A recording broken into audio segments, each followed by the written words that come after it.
going on YouTube? FitnessKensho here. Today we got a tutorial for you guys and we're talking about how to get bigger arms. A lot of times people always ask me, like, for example, I was doing side lateral raises on the cable incline, and one of the guys that works with me at my other gym, he asked me, hey, I can't grow my arms. So I asked specifically, what was he doing? He was like, man, I'm throwing a ton of weight for like 8 reps, and I'm like, listen, my arms didn't start growing until I stopped counting like how much weight I was throwing and just focus on the contraction and stop counting reps. I literally do not go for anything like 10 to 12. Sometimes when I write programs, especially for the free lean gains program that most people are following, I do write a rep range just so you can stick around that. But for the most part, I try to go to a failure. It's like plus, especially for arms.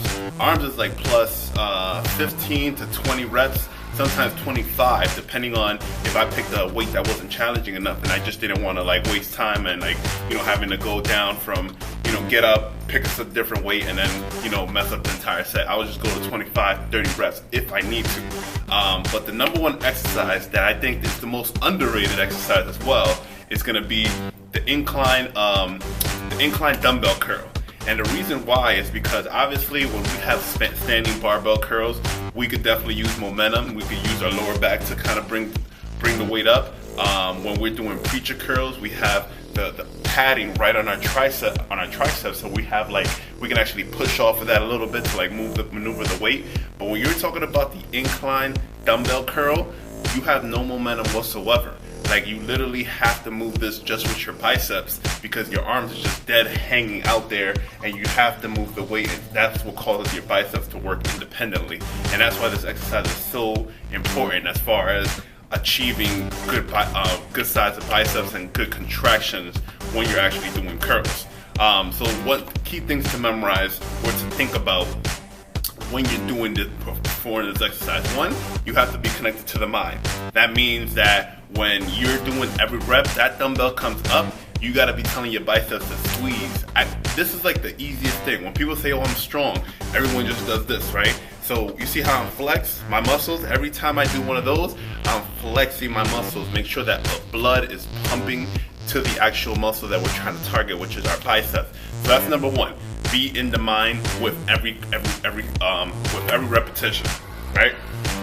2, you want to keep your shoulders retracted. So the same thing as I told you guys when we were benching, to make us in our strongest point, when we're on the bench, what we want to do is we want to do one of these.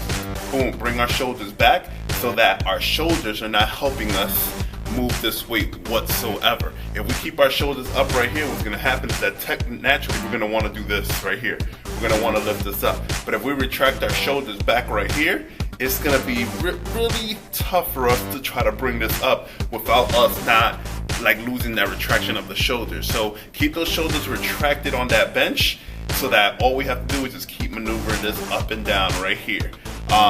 And number 3, this is the most important part, and a lot of people neglect to do this. Come all the way down, slow and controlled with the dumbbell. Slow and controlled is going to stretch out that bicep. A lot of people always focus on the contraction, the concentric part of a lift, but the eccentric part is that much more important.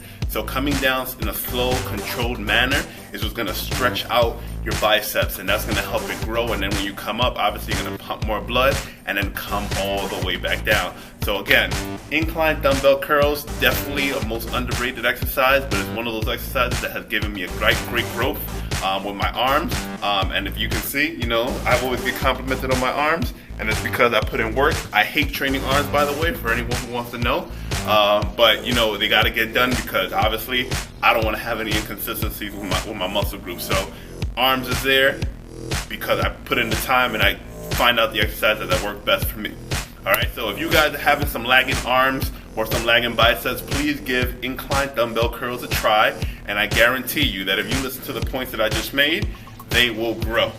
Thank you so much for watching this video, guys. If you did like this tutorial, please make sure to give it a big thumbs up. If there's something that I missed at all, any exercises that you guys would like me to cover in the future, leave them in the comments below. Read all the comments and I will be getting to those as soon as I can, alright? Be on the lookout for another tutorial. More meal prepping with Kensho is coming soon. Exercise videos, workout videos, the whole 9 yards is coming in a couple of days. You guys take care, and I'll see you guys in the next one.